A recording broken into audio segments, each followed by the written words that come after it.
Shalom, puji Tuhan Bapak Ibu saudara yang dikasihi Tuhan.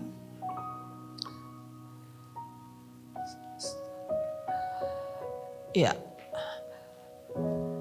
firman Tuhan pada pagi hari ini saya beri judul kamu bukan milik kamu sendiri.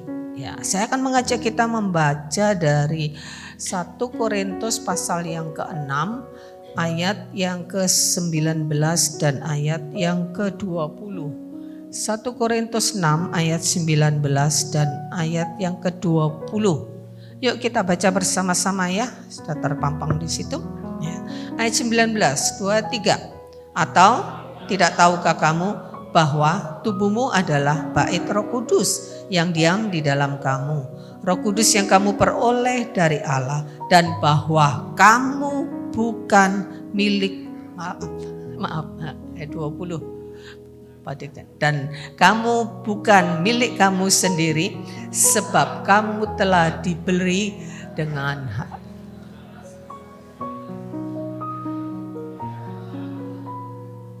ya, terganggu karena yang di sana tuh kurang jelas ya. Ya, konteks dari 1 Korintus pasal yang ke-6 dari ayat 12 sampai ayat yang ke-20 itu Rasul Paulus berbicara atau menegur jemaat di Korintus ini tentang dosa percabulan. Ya, dosa percabulan itu dosa terhadap tubuh, ya, merusak tubuh gitu. Dan Rasul Paulus mengatakan bahwa tubuhmu ini baitnya Roh Kudus. Ya. Tentu kalau tubuh ini baitnya Roh Kudus ini bukan berarti tubuh saja, tapi bahkan seluruh hidup kita ini adalah milik Tuhan. Karena itu tadi dikatakan bahwa kamu bukan milik kamu sendiri. Ya. Atau saya bukan milik saya sendiri. Yuk kita katakan sama-sama, saya bukan milik saya sendiri. 1, 2, 3. Saya bukan milik saya sendiri. Amin. Bisa diamin kan? Benar ya. Kita bukan milik kita. Oh ya, bukan milik saya, milik suami saya, milik istri saya. Ya, dalam hubungan suami istri oke. Ya. Nah, semua orang percaya itu memang miliknya Allah, anak-anaknya Allah, hamba-hambanya Allah, karena sudah dibeli, ditebus, dimerdekakan, diselamatkan, bahkan dengan harga yang sangat mahal. Ya, tertulis dalam 1 Petrus 1 ayat 18, sebab kamu tahu bahwa kamu telah ditebus dari cara hidupmu yang sia-sia, yang kamu warisi dari nenek moyangmu, dan bukan dengan barang yang fana, dan bukan pula dengan perak atau emas, melainkan dengan darah yang mahal, yaitu darah Kristus yang sama seperti dari darah anak domba yang tidak bercacat dan tak bernoda dan tak bercacat. Dibeli dengan harga yang mahal. Konsep budak pada zaman dulu kalau sudah dibeli itu punya tuannya sepenuhnya, bahkan tidak punya hak apapun. Kalau dia punya anak pun, anak itu kalau tuannya mau ambil, dia tidak bisa protes. Ya, seluruh hidupnya, waktunya semuanya milik Tuhan. Nah, itu hidup kita sekarang ini. Hidup kita yang sudah dibeli oleh Kristus dengan harga yang sangat mahal, itu bukan milik kita sendiri. Kalau pada zaman perbudakan, ya kalau mereka itu dibeli, ya seperti Yusuf dibeli dapat tuan yang baik, itu anugerah. Ya. Itu anugerah. Kalau enggak budak-budak itu tersiksa. Ya. Nah, bagi kita semua, ya ketika kita ini dibeli, ini juga adalah anugerah, kasih karunia. Kalau enggak kita diperhamba terus oleh dosa. Ya. Efesus 2 ayat 8 sampai ayat yang ke-9 ya. Sebab kasih karunia, berkat ya, namanya kasih karunia, ini berkat karunia. Kamu diselamatkan oleh iman, itu bukan hasil usahamu tapi pemberian Allah, dan itu bukan hasil pekerjaanmu. Jangan ada orang yang memegahkan diri. Ya, itu bukan hasil usahamu. Ya, jadi kita sekarang ini bukan milik kita sendiri. Ya, jadi bukan milik kita sendiri. Siapa? Ya Allah yang menjadi pemilik kita, karena Allah melalui anaknya yang tunggal Yesus Kristus lah yang membeli kita. Jadi Allah itu adalah penguasa hidup kita sepenuhnya. sepenuhnya. Ya. Tetapi Allah tetap menghargai kehendak bebas manusia, ya. Karena kita diciptakan segambar dan serupa dengan Allah, punya kehendak bebas. Kalau manusia itu mau mengikuti kehendak bebasnya, oke, silahkan. Tuhan gak bisa memaksa karena Tuhan menghargai ciptaan yang seperti dirinya ini yang punya kehendak bebas.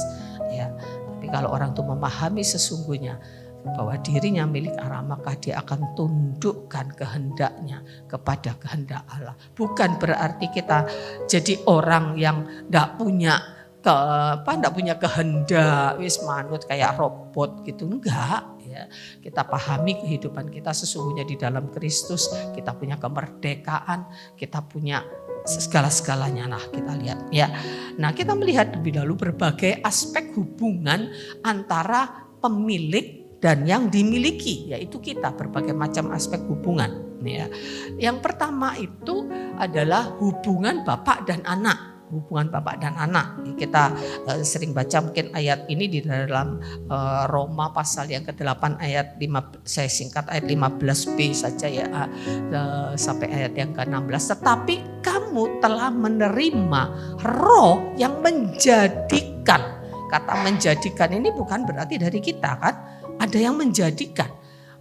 Yang telah menjadikan kamu anak Allah. Oleh Roh Kudus itulah kita ini bisa berseru, ya Aba, ya Bapak. Kita bisa memanggil dia Bapak. Hanya di dalam kekristenan ada konsep antara Tuhan dan umatnya itu adalah Bapak dan anak. Ya, jadi kita ini adalah anak-anaknya Bapak di surga. Amin. Senang kan? Senang dia itu Bapak yang luar biasa, ada tandingannya di dunia ini. Ya. Nah, jadi kita adalah anak-anak Bapak, ya. Dan di ayat yang ke-16 itu dikatakan bahwa Roh itu bersaksi bahwa kita ini adalah anak-anak Allah, ya. Roh itu bersaksi bersama-sama dengan roh kita bahwa kita ini anak-anak Allah, ya. Kita bisa bersaksi, kita boleh mengatakan saya anak Allah, ya. Karena memang sudah dijadikan anak Allah. Jadi ini yang pertama.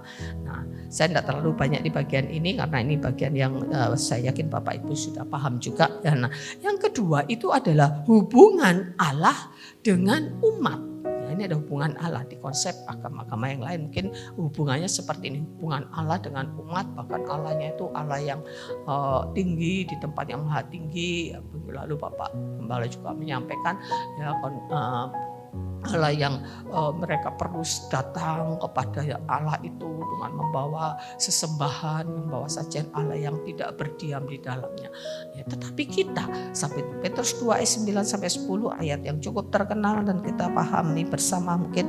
Tetapi kamulah bangsa yang terpilih, bangsa yang dipilih. Kita ini pilihan, gak semua. Dari sekian miliar manusia yang dari seluruh dunia ini, gak semua jadi orang pilihan. Tapi kamu, Bapak, Ibu, Saudara dikasih Tuhan adalah bangsa yang terpilih. Ya, katakan aku orang yang terpilih. Belum semua kayaknya belum jadi orang pilihan ya. Yang tidak ngomong ya hati-hati ya. Enggak ya. Nah, kamulah bangsa yang terpilih, imamat yang rajani, imam ya. Tapi ya kalau imam pada konsep zaman dulu tuh imam itu melayani Tuhan. Nah, imam yang melayani di rumah Tuhan itu imam tidak boleh lain dan dari keturunan Lewi. Ya, imamat, tapi imamat yang melayani raja. Sekarang kita ini melayani raja. Ya. Dan kemudian kita ini adalah apa? Bangsa yang terus umat kepunyaan Allah sendiri. Jadi kita ini umat punyanya Allah sendiri. Konsep ini juga tidak ada di dalam konsep agama yang lain. Ya, antara umat dan Tuhan, pencipta dengan yang diciptakan. Tapi kita ini kepunyaan. Ya beda ya, milik, ya, hak milik. Tuhan punya hak milik atas kita.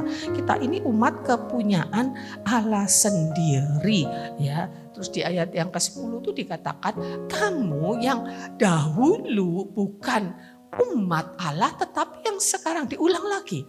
Dulu bukan umat memang, tetapi sekarang telah menjadi umatnya.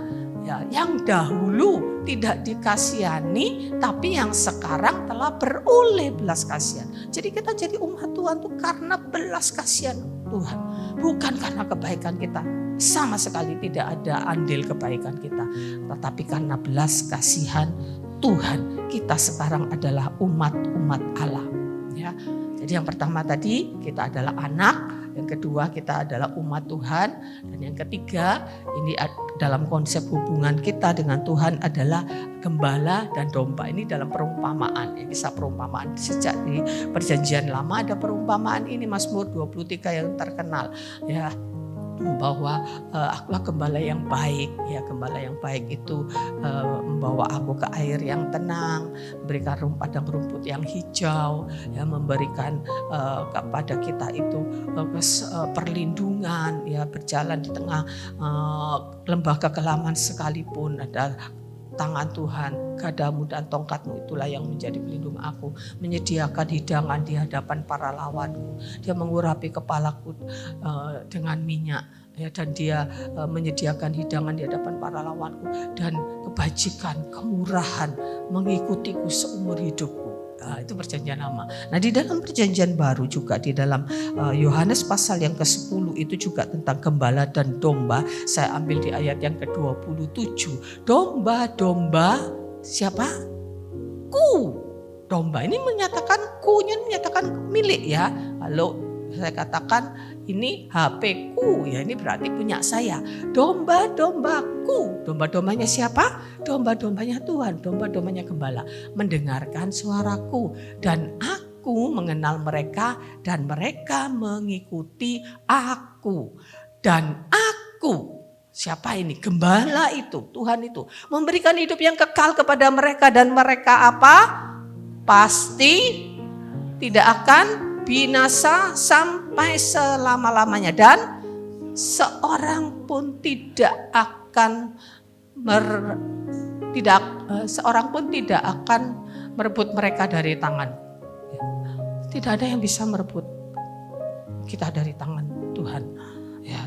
Kemudian di ayat yang ke-29 diulang lagi, Bapakku. Bapa kan kita punya Allah Tritunggal ini ketika Yesus sebagai manusia, ku tadi Yesus berbicara ketika dia sebagai manusia. Bapakku yang memberikan mereka kepadaku, yang memberikan kita semua ini kepada Tuhan Yesus karena kita percaya kepada Yesus menjadi milik Yesus, lebih besar daripada siapapun dan seorang pun tidak dapat merebut mereka dari tangan Bapa. Dari tangan Bapa. Jadi tidak ada yang bisa merebut dari tangan Bapa. Ya. Jadi inilah salah satu aspek hubungan kita. Kita adalah domba, dia gembala, gembala yang baik. Gembala yang baik itu seperti Daud yang ketika ditantang, dia menantang Goliat, dia bilang Allahku yang melepaskan aku, ya, dari cengkeraman singa, ya. Daud itu sebagai gembala, dia berani melawan singa yang akan memangsa domba-dombanya. Ya, memang dia disertai Tuhan, dia mampu meropek mulut singa. Ini luar biasa. Itu gembala yang baik. Kalau gembala yang tidak baik di Yohanes 10 itu ada gembala yang tidak baik, itu gembala-gembala upahan yang bukan pemilik. Ini berbicara dalam hubungan kita sebagai domba dan Allah sebagai gembala. Dia mengatakan apa tadi? Domba-dombaku. Jadi milik, ya, bukan gembala upahan. Oh, gembala upahan, ada musuh menyerang dia lari, ya dia korbankan daripada dia korbankan dirinya sendiri. Ya, Kristus tidak. Dan Bapa juga memegang tangan kita. Tidak ada yang bisa merebut kita dari tangan Bapa. Ini hubungan yang ketiga. Kita adalah domba dan kita punya gembala yang baik. Amin. Amin. Gembala yang baik itu mengantar kita ke padang rumput yang hijau, ke air yang tenang tadi dan sebagainya. Dihafalkan Mazmur 23 itu. Ya, kebajikan dan kemurahan mengikuti kita sepanjang umur hidup kita. Amin. Karena kita punya gembala yang baik. Nah, yang keempat adalah hubungan Tuhan dan hamba. Nggak enak iki wis. Nggak enak iki hamba loh. Ya, hamba. Di Jadi jangan berkonsep yang salah ya. Sekali lagi tadi judul dari yang bagian pertama ini adalah anugerah kasih karunia. Ya, kalau kita jadi hamba-hambanya Tuhan itu kasih karunia. Ya, Kolose 3 ayat yang keempat B saya sikat Pak mengatakan Kristus adalah Tuhan dan kamu hambanya. Ya, kita katakan Kristus adalah Tuhan dan aku hambanya. Bisa? 1, 2, 3. Aku hambanya. Mau jadi hambanya Tuhan? Nggak harus khotbah di sini, nggak ya. Nggak harus melayani di sini, nggak ya. Tapi tetap kita ini semua hamba-hambanya Tuhan. Kalau nggak mau jadi hambanya Tuhan, diambil oleh iblis jadi hambanya iblis. Hanya ada dua Tuhan tuh penguasa di atas segala penguasa, tidak ada yang lebih dari Dia. Ya, tapi ada iblis yang seperti singa yang mengaum-ngaum yang siap menelan siapapun. Kalau tidak mau jadi hambanya Tuhan dicaplok nanti sama iblis. Ya. Nah, Roma 6 ayat yang ke-22 mengatakan setelah dimerdekakan dari dosa kamu menjadi apa? Hamba Allah. Dimerdekakan dari dosa kita adalah hamba Allah. Ya, jadi kita ini hamba-hambanya Tuhan. Ya, jadi sadari itu. Ya.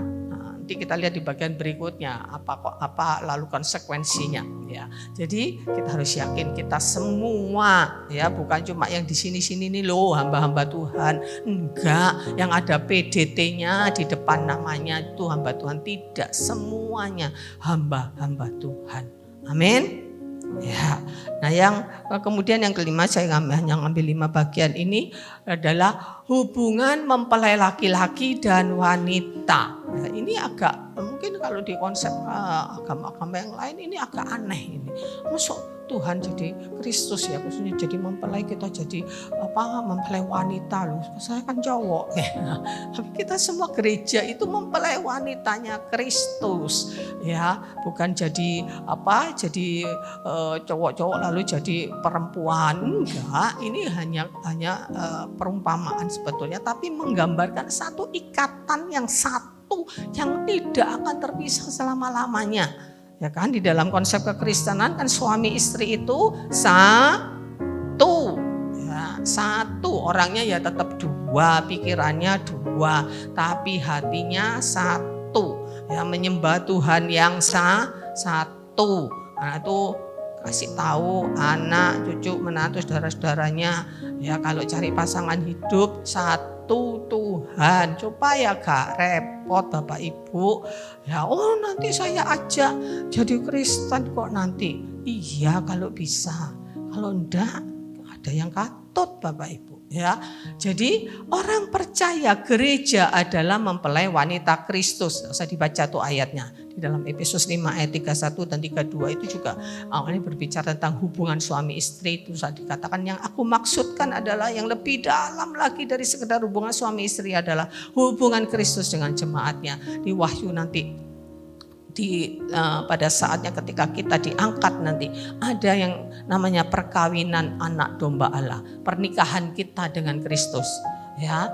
Cowok-cowok juga menikah dengan Kristus itu kalau waktu di dunia gendernya laki, tapi ini bukan hubungan LGBT ya, enggak ya. Tapi ini menyatakan bahwa kita akan bersatu ya dengan Kristus. Nah, itu bagian yang pertama. Nah, bagian yang kedua ya dari konsekuensi kita ini bukan milik kita sendiri, bukan milik kita sendiri. Itu ada jaminan yang namanya Providentia Dei. Ya, ini dari kata Latin, Providentia Dei. Ini artinya penyertaan Allah atau penyediaan Allah. Providentia Dei dari kata Latin. Ya, kata providentia dari Latin itu artinya sesungguhnya itu melihat ke depan, memelihara, melihat ke depan. Ya, dan kata pro atau pre itu biasanya menunjukkan kata sebelumnya di depan. Ya. Prematur, bayi yang lahir prematur itu lahir sebelum waktunya ya. Nah, jadi Providentia Dei ini penyertaan Tuhan, penyediaan ilahi yang ada di depan duluan. Sudah disediakan Tuhan sebelum menciptakan Adam dan Hawa, semuanya sudah disediakan.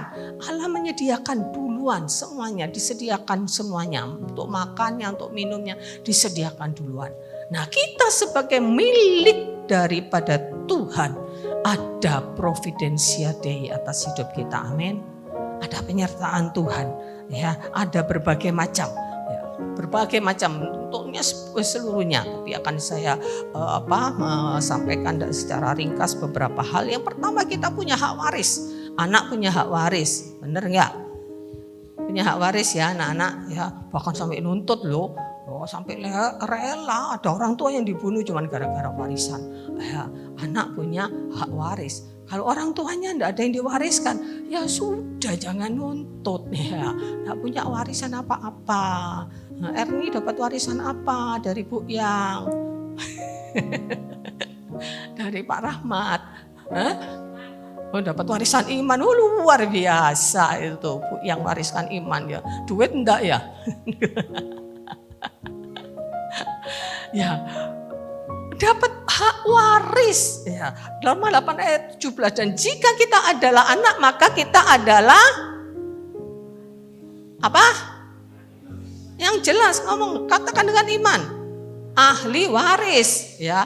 Maksudnya orang-orang ahli waris itu orang-orang yang berhak menerima apa?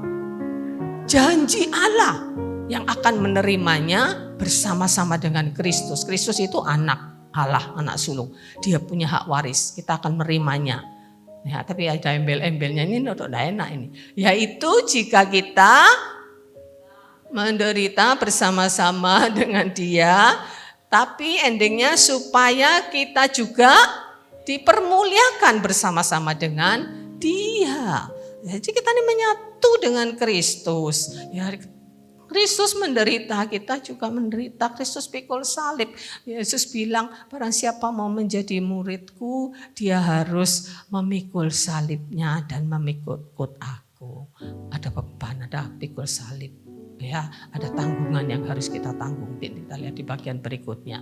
Ya, jadi providensia Allah adalah kita punya hak waris. Ya, sekarang pun kita bisa menerima kan janji-janji Allah.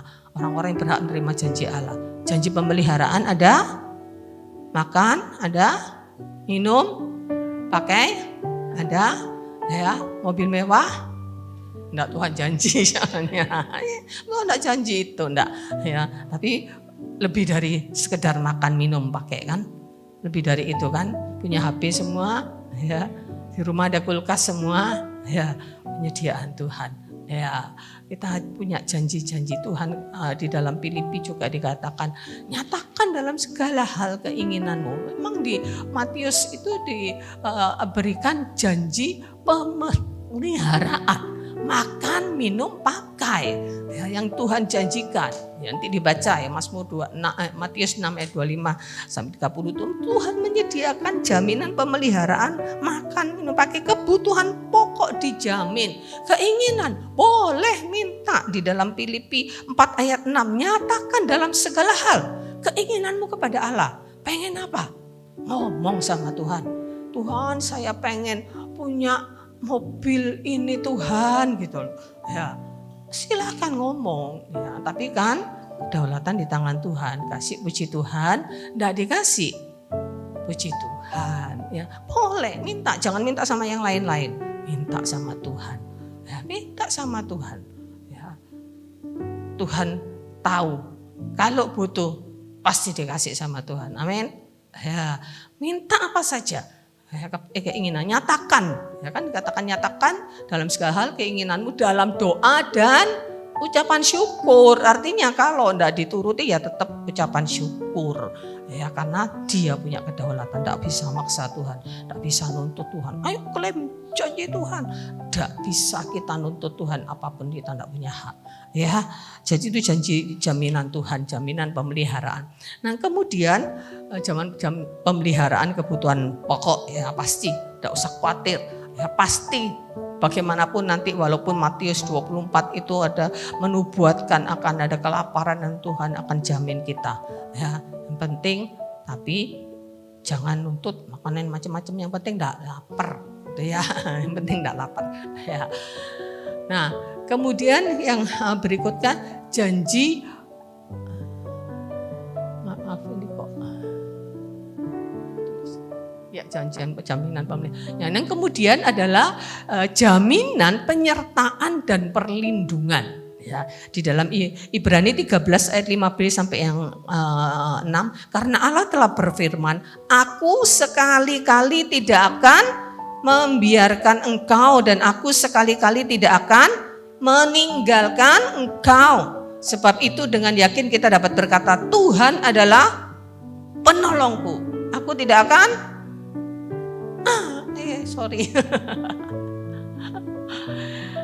Dia tidak membiarkan engkau dan aku sekali-kali tidak akan meninggalkan engkau. Sebab itu dengan yakin kita dapat berkata, Tuhan adalah penolongku. Aku tidak takut apa yang dapat dilakukan manusia terhadap aku. Bukan lalu kita pendendeng-pendendeng, ayo siapa yang berani melawan aku. Bukan seperti itu. Tapi ada jaminan penyertaan dan perlindungan Tuhan. Ya, tadi gembala yang baik, Yesus menjamin tidak ada yang bisa merebut mereka dari tanganku.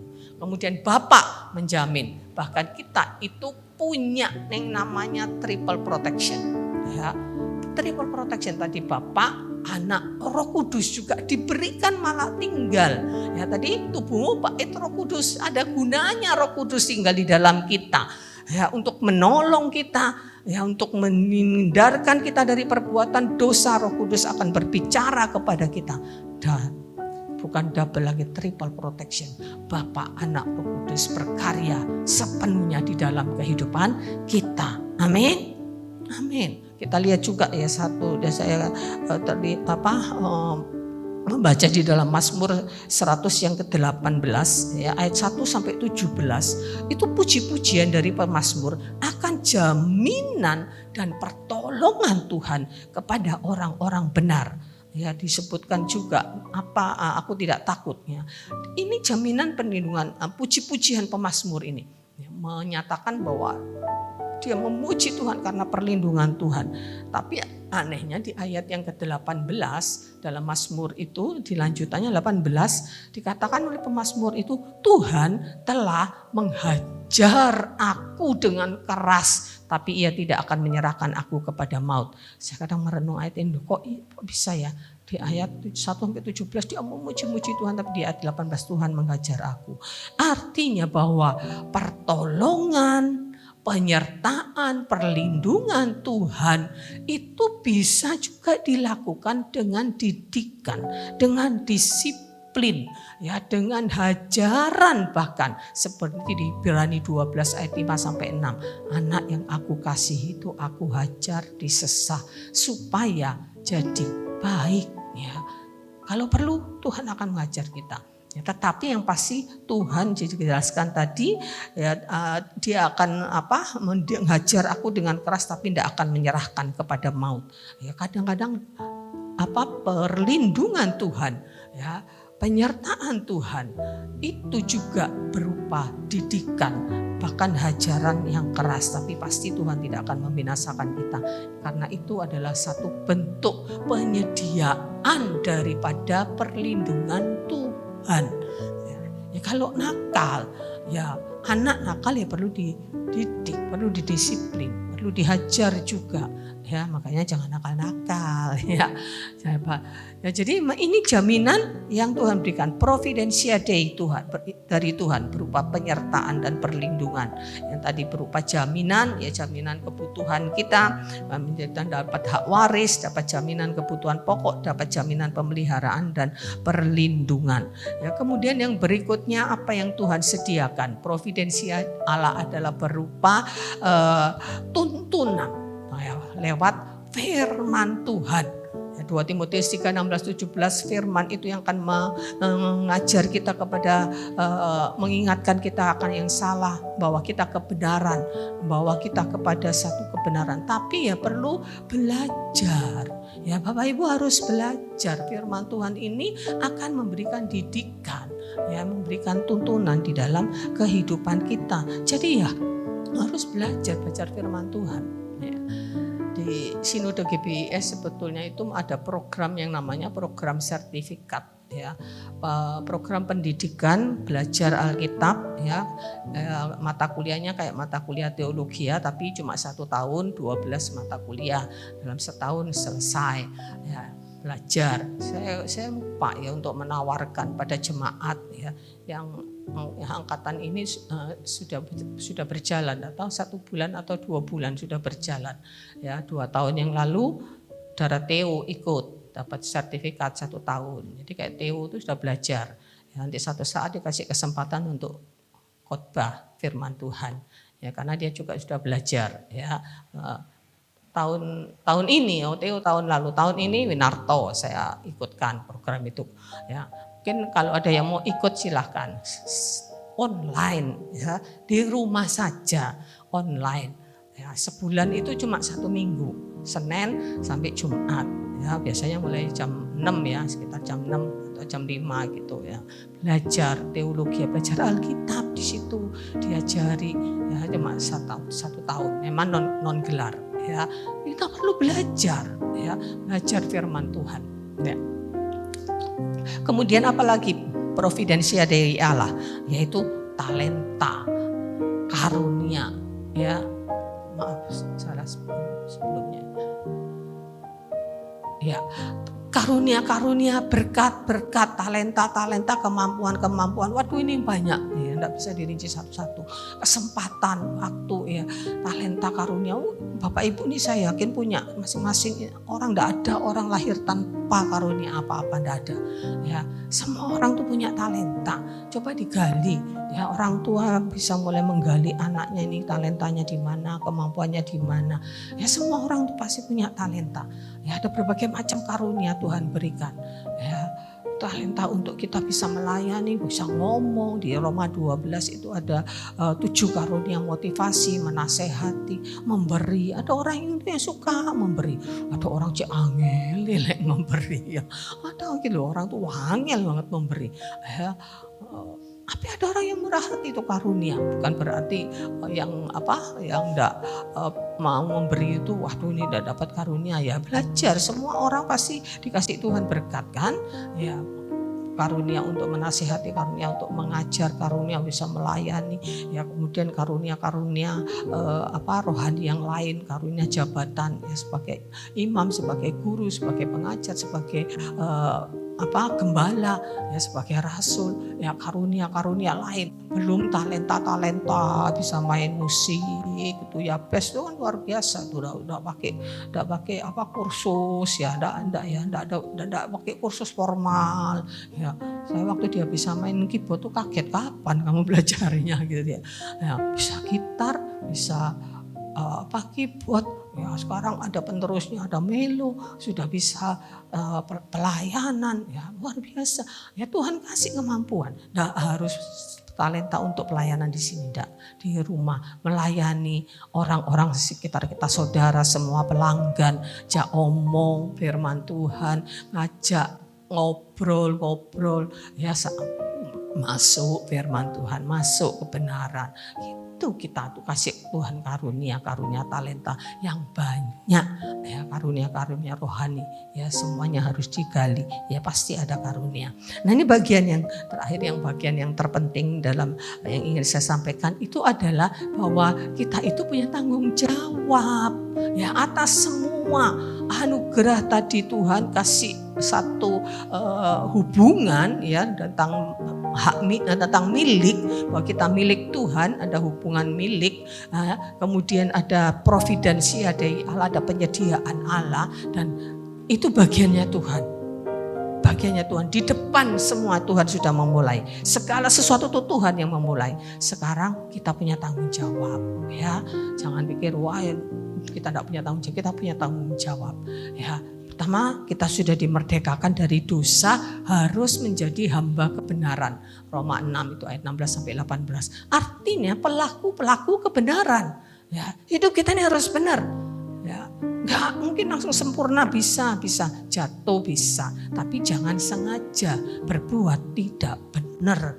Ya, harus usaha dalam perkataan, tingkah laku, perbuatan, pikiran yang tidak ada orang tahu harus dijaga benar sesuai dengan firman Tuhan. Standarnya firman Tuhan, ya, bukan standar moral dunia. Ya, di dunia ini ada hukum moral. Ya, mencuri itu dosa, ya, membunuh itu dosa. Tapi kebenaran firman Tuhan di atas itu. Mengasihi musuh, ya, mendoakan orang yang menganiaya kamu, ya, lebih dari itu kita harus hidup dalam kebenaran. Itu artinya kita menjadi hambanya kebenaran. Angel iki, bener dah gampang. Tapi harus ada usaha. Orang itu usaha, Tuhan itu kasih kemampuan. Ya, kalau orang itu mau berusaha, Tuhan itu pasti Roh Kudus itu akan turut campur tangan. Ya, kalau kita tidak mau usaha, ya Roh Kudus diam.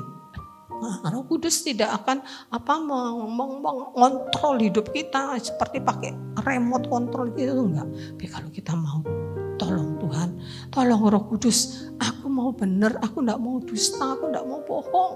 Ya, aku mau mengampuni itu orang yang sudah nyakiti aku mau mengampuni karena kebenaran firman Tuhan itu mengampuni, itu kebenaran firman Tuhan. Bahkan mengampuni sampai 70 kali 7, artinya enggak ada kesalahan orang sebesar apapun yang tidak bisa kita ampuni. Ya, enggak ada. Kesalahan kita kepada Tuhan jauh lebih banyak daripada kesalahan orang sama kita. Tuhan ampuni kita, dan Tuhan sudah kasih teladan. Ketika dia ditampar di pengadilan di hadapan imam-imam, dia ditampar, dia diludahi, dia bisa berdoa, Bapa ampuni mereka tidak tahu apa yang diperbuat. Ya, jadi kita harus hidup dalam kebenaran, jangan simpan dosa. Aduh, sakit hati disimpan itu sampah buang, itu kan merusak kehidupan kita. Semuanya kita harus benar. Ya, pikiran kita, tingkah laku, perbuatan, perkataan kita, semuanya harus benar dan kita harus yakin bisa gitu loh. Karena Tuhan suruh, Tuhan pasti bisa. Ya, kamu hamba kebenaran, kamu pelaku kebenaran. Ya, berjalan dalam roh. Galatia 5 ayat 16. Pasti kamu tidak akan menuruti keinginan daging. Keinginan daging itu mengarahnya kepada hal-hal yang berdosa. Ya. Makan enak, enggak salah itu keinginan daging juga. Enggak salah sih makan enaknya gitu loh. Tapi kalau itu sudah menjadi sesuatu yang harus dan itu menjadi keinginan hawa nafsu yang tidak bisa terkendali, itu salah. Ya, di sebuah roh itu ada penguasaan diri, bisa menguasai diri. Ya, jadi kita harus menjadi hamba kebenaran, pelaku kebenaran. Ya. Yang kedua, tanggung jawab kita sebagai anak menghormati Bapa. Ya, di Kolose itu juga dikatakan anak-anak itu harus menghormati orang tuanya. Maliaki 1 ayat 6 juga. Kalau kamu menyebut aku ini firman Tuhan melalui Nabi Maliaki kepada orang-orang Israel pada zaman itu. Nabi Maliaki ini nabi yang terakhir, kelakuan Israel luar biasa sampai Tuhan berdiam diri selama 400 tahun sampai Tuhan Yesus datang. Ya, kamu menyebut aku ini Allah. Ya. Kamu menyebut aku ini Bapak, di mana hormatmu kepadaku? Tidak hormat mereka. Berikan persembahan, kan harus zaman dulu persembahannya korban binatang, domba yang tidak bercacat. Ya, kamu persembahkan persembahan yang cacat. Kamu menajiskan meja persembahan. Tapi kamu bilang kami tidak menghormati. Hormati Bapak. Ya, berikan yang terbaik untuk Tuhan. Waktu kita juga, ya, waktu ibadah ini 1,5 jam ini dikasih, jangan dikurangi gitu loh. Ya 1 jam setengah 7 ya setengah 7 gitu loh datang. Jangan setengah 7 baru berangkat dari rumah. Ya, nyampe sini, loh itu saya puji-pujian kok. Loh puji-pujian itu persembahan kita kepada Tuhan. Berikan yang terbaik. Ayo mari saya mengajak jemaat Tuhan di tempat ini. Ya, ibadah jangan telat. Ya. Jangan telat ibadah, ya, 5 menit aja itu telat. Ya. Datang tepat waktu, kalau bisa sebelum waktunya. Kadang saya belum turun, ya CBB itu sudah pasti sudah ada. Jadi contoh itu, ya Pak Slamet di sini ada ya. Pak Slamet tuh rumahnya jauh. Dari rumahnya tuh keluar ke jalan raya itu masih jalan kaki, tidak tahu jalan kaki berapa jauh. Ya tak tanyai, Pak Slamet aku keluar dari rumah jam berapa? Ya pada setengah 5, jam 5 udah keluar dari rumah. Ya nunggu. Saya belum turun sampai sini, Pak Slamet tuh biasanya sudah ada di situ. Jauh, enggak pakai sepeda motor, enggak pakai mobil, naik kendaraan umum, jalan kaki dulu. Rumahnya tuh masuk, enggak tahu, Vanuel yang tahu. Ya, Ferry juga mungkin tahu ya, masuknya enggak tahu jalannya berapa kilo itu ke sana tuh. Ya, jalan kaki.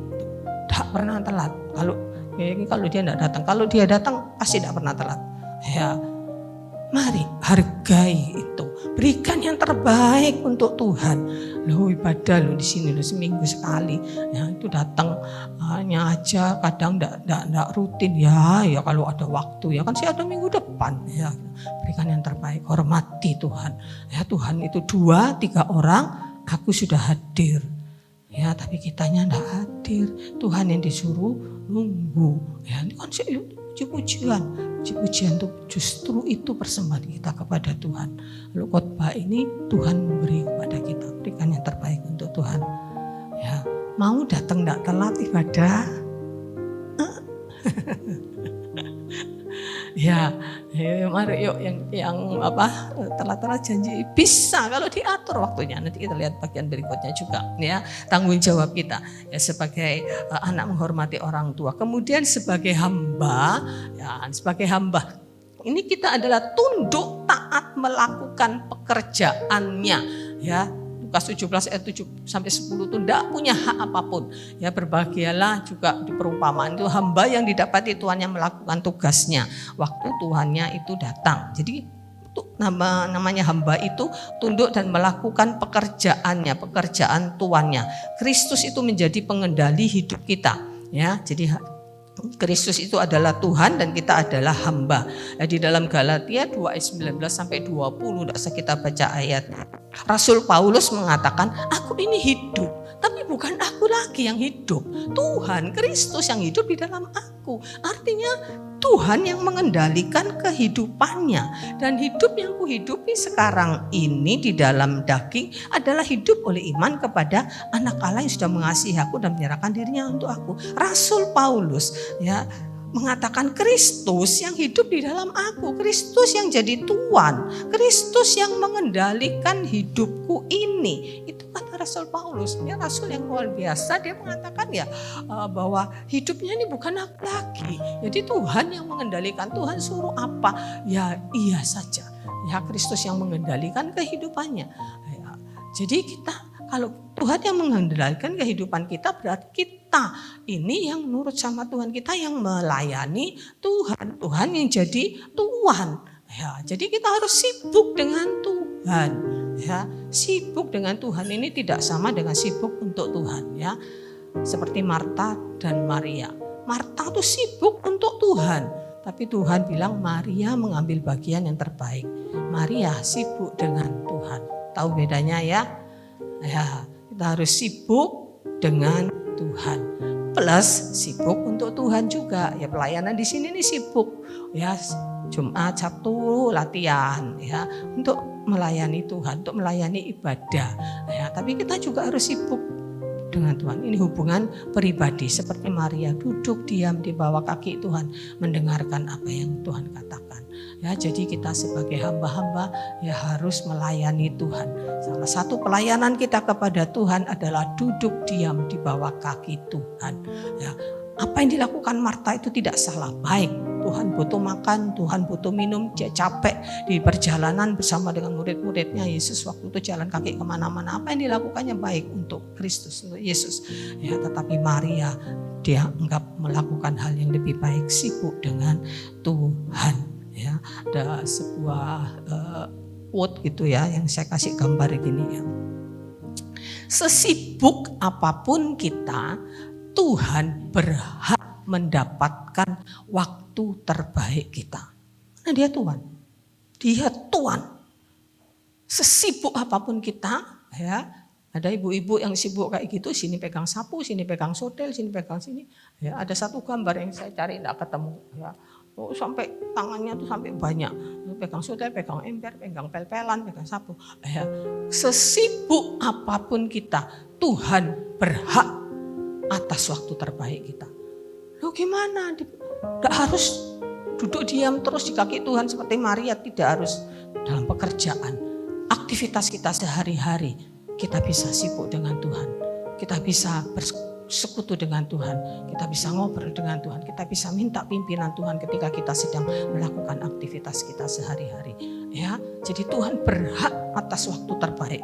Kalau di tengah-tengah waktu terbaik kita, Tuhan bisa berbicara lewat Roh Kudus. Ya, ketika kita mungkin sibuk, yang lagi di toko, yang lagi di mana lagi pekerjaannya, ibu-ibu di rumah tangga, yang punya apa di seleb atau yang kerja di mana, ya bes kerja di mana, bes kerja di seleb ya bes ya, yang lain atau sibuk di toko. Kalau Tuhan bilang ambil waktu, duduk diam, Tuhan berhak. Ya, Tuhan bisa berbicara lewat Roh Kudus. Ambil waktu, tinggalkan semua. Ya, nah itulah yang Tuhan kehendaki. Dan kita itu tanggung jawab kita lainnya adalah pertanggungjawaban atas semua kasih karunia Tuhan. 1 Petrus 4 ayat 10, jadilah pengurus yang baik. Di dalam terjemahan yang lain dikatakan, jadilah pengelola yang baik dari semua yang Tuhan anugerahkan, talenta, karunia tadi itu. Ya, dikelola dengan baik. Waktu tadi itu dikelola dengan baik. Kalau dikelola dengan baik, saya yakin kita bisa tidak telat ibadah. Ya kan? Dikelola dengan baik. Kalau memang harus masih sibuk ini ya sebelumnya. Ya, bisa kalau kita kelola dengan. Jadilah pengelola yang baik. Waktu itu anugerah Tuhan. Ya, waktu itu anugerah Tuhan. Jangan dipakai sembarangan. Ya, jangan dipakai sembarangan. Waktu ibadah 6:30 datang. Ya. Itu waktu anugerah Tuhan. Kelola dengan baik. Harta kita, uang kita, termasuk uang kita. Ya, berbicara uang, wah ini sensitif ini. Ya, saya tidak akan berbicara soal 1/10. Ya, nanti ada yang ngomong, itu perjanjian lama itu. Menimbulkan polemik. Tapi saya ingin mengajak kita membaca satu ayat Markus 12 ayat yang ke-17. Markus 12 ayat 17, berikanlah kepada Kaisar apa yang wajib kamu berikan kepada Kaisar, dan kepada Allah apa yang wajib kamu berikan kepada Allah. Ini pertanyaan orang-orang Herodian untuk menjebak Yesus. Ya, menjerat Yesus untuk cari salahnya Tuhan Yesus. Kasih pertanyaan ini. Pada zaman itu mereka ada di bawah penguasaan Kaisar Romawi. Mereka harus bayar pajak kepada Kaisar Romawi. Mereka tanya, apa boleh ya bayar pajak kepada Kaisar, kan mereka penjajah itu ya. Tapi apa jawab Tuhan? Berikan pada Kaisar. Diminta gambar mata uang. Ada mata uangnya Kaisar. Berikan kepada Kaisar apa yang wajib kamu berikan kepada Kaisar. Ada kewajiban mereka sebagai orang jajahan pemerintahan Romawi. Berikan kepada Kaisar apa yang wajib kamu berikan. Dan kepada Allah apa yang wajib kamu berikan kepada Allah. Jadi ada yang wajib kita berikan kepada Allah. Dengan ayat ini jelas tersirat. Ada yang wajib kita berikan kepada Allah. Konteksnya ayat itu berbicara tentang memberikan uang, ya, harta. Ya, Tuhan minta mata uang, ya, bayar pajak waktu itu. Nah, kepada Tuhan demikian juga dengan harta kita itu ada yang wajib, ada yang punya Tuhan, yang wajib kita berikan kepada Tuhan. 1/10 itu sebetulnya hanya latihan sebetulnya, karena seluruh hidup kita, talenta kita tuh milik Tuhan. Ya, 1/10 aja kadang orang tuh berat banget. Ada yang ngasih 1/10, tapi saya tidak yakin. Ya memang biasanya ada yang banyak yang ngasih 1/10 tidak ada namanya. Gitu loh. Tidak ada namanya, dan saya tahu ini, saya yakin ini mosok sih setiap berkat Tuhan itu cuma 10 kali lipatnya. Misalkan dia memberi 10.000. Saya tidak yakin kalau Tuhan memberkati dia sebulan itu 100.000. Saya yakin lebih dari itu. Ya, tapi yang dikasihkan tidak 1/10, ya. 1/10, ya, itu aja buatnya setengah mati Bapak Ibu. Ya. Bapak Ibu pikir, iya itu kan bukan kewajiban kita, 10-an itu perjanjian lama. Pekerjaan Tuhan itu dari Tuhan, itu kita semua ini, seluruh hidup kita ini loh milik Tuhan. Kita lo dikasih berkat Tuhan itu, ya. Jangan takut memberi untuk pekerjaan Tuhan, ya. Jangan takut pikir, waduh nanti ngenakno Bapak Gembala, Ibu Gembala. Ya, saya bertanggung jawab Bapak Ibu, ya. Saya bertanggung jawab, ya, untuk keuangan ini, untuk pengeluaran. Saya tidak akan ambil per bulan Bapak Ibu, tidak, ya. Saya mengambil yang secukupnya, ya. Saya masih juga memberi, ya, untuk saudara-saudara di sini yang membutuhkan, ya. Di sini ada kas diakonia, itu dari kas diakonia memberi. Saya pribadi memberi juga untuk mereka, untuk sekolah, ya. Setiap bulan yang saya berikan untuk sekolah itu lebih besar dari siapapun di sini yang memberi rutin untuk sekolah. Ada beberapa saudara yang memberi rutin untuk sekolah. Saya memberikan jauh lebih dari apa yang dipersembahkan oleh Bapak Ibu, ya, untuk khusus untuk persembahan untuk sekolah, karena butuh, ya. Pekerjaan Tuhan di sini juga butuh, ya. Bersyukur, ya, bangun ini ada yang memberikan persembahan, yang nggak ngutik-ngutik uang kas gereja, yang sering kali minus, ya, karena harus subsidi sekolah. Sekolah itu butuh, ya. Kita itu membangun generasi muda, ya. Itu kita tanamkan, itu berkali-kali Bapak Gembala menyampaikan kepada guru-guru yang Kristen, tanamkan nilai-nilai Injil, menangkan mereka, ya. Itu satu jiwa bertobat tuh di surga itu bersorak-sorai, ya. Itu investasi kita, bukan untuk sekedar anak-anak itu belajar, tapi investasi kita untuk kerajaan Allah. Berikan Bapak Ibu, sekolah tuh minus, ya, taruh subsidi dari kas gereja ini. Ayo, ya, Bapak Ibu punya berkat, saya yakin beli cukup, ya, untuk Bapak Ibu berbagi. Ya, malah firman Tuhan katakan, berilah maka kamu akan diberi. Takaran yang kamu pakai untuk mengukur itu yang akan diukurkan kepadamu. Kalau kamu memberi dengan takaran segini, ya Tuhan akan membalas segitu, tetapi sama Tuhan masih ditambahi, dimampatkan sampai luber keribaanmu. Terlebih berkatnya memberi daripada menerima. Jangan pernah takut. Itu pengelolaan kita atas berkat Tuhan yang Tuhan berikan kepada kita. Ya, harus kita kelola. Untuk apa? Ya, ada agenda untuk apa? Untuk jalan-jalan. Oke, silahkan. Ya, saya setiap bulan saya selalu saya sisihkan. Ya, saya sendiri juga bayar 1/10, lebih dari 10%, ya, untuk sinode, untuk majelis daerah, ya, untuk hamba-hamba Tuhan yang membutuhkan juga, untuk pekerjaan Tuhan yang membutuhkan juga, ya. Selalu saya sisihkan terlebih dahulu. Jangan nunggu nanti kalau ada lebih nih, ya baru dikasih. Jangan, kelola dengan baik terlebih dahulu. Itu terima uang, kelola dengan baik. Ini posnya untuk ini, untuk ini, untuk ini. Ya, itu pengurus yang baik. Talenta kita juga harus kita persembahkan untuk Tuhan. Berkat-berkat yang lain juga ya harus kita persembahkan untuk Tuhan. Ya, saya ingat dulu pendetanya mama saya, ya, pendeta Oman Nurung dari Palembang. Dulu dia dari Rogo Jambi, makanya mama saya dekat dia. Dia cerita kalau pohon pepayanya itu berbuah, katanya dia perkirakan di pasar itu harganya berapa, dia bayar 1/10. Duh, saya Tuhan enggak segitunya sampainya ya. Ya, dia punya pohon apa, itu kalau mau dia panen buahnya apa, dia perkirakan itu berapa harganya di pasar, dia bayar 1/10. Ya. Bapak Ibu, mari kelola, jadilah pengelola yang baik dari semua kasih karunia Tuhan di dalam kehidupan kita. Nah, poin yang terakhir adalah kita sebagai mempelai Kristus yang harus menjaga kesucian. Ya, para yang belum menikah, jaga kesucian hidupmu. Ya, sebelum masuk dalam pernikahan, jangan macam-macam. Ya, jaga kesucian. Sebagai perawan, 2 Korintus 11 ayat 2, Rasul Paulus mengatakan, sebab aku cemburu kepadamu dengan cemburu ilahi, sebab aku sudah karena aku telah mempertunangkan kamu dengan satu laki-laki untuk membawa kamu sebagai perawan suci kepada Kristus. Jaga kekudusan hidupmu dengan tadi hidup di dalam kebenaran. Kita jaga kesucian hidup kita, perkataan kita, perbuatan kita, jaga semuanya, kelola semua anugerah Tuhan dalam hidup kita. Punya duit, kelola dengan baik. Ya, jangan keinginan dulu yang diutamakan, diagendakan untuk keinginan daging dulu. Tanya Tuhan, untuk apa Tuhan berkati saya hari ini? Ya, untuk apa? Kelola dengan baik. Waktu kelola dengan baik. Ya, jangan waktunya untuk Tuhan, waktu ibadah masih dikurangi. Ya, cuman 1,5 jam ya, lebih enggak apa-apa ya, sampai jam 9 enggak apa-apa ya. Ya. Oke, bagian yang terakhir.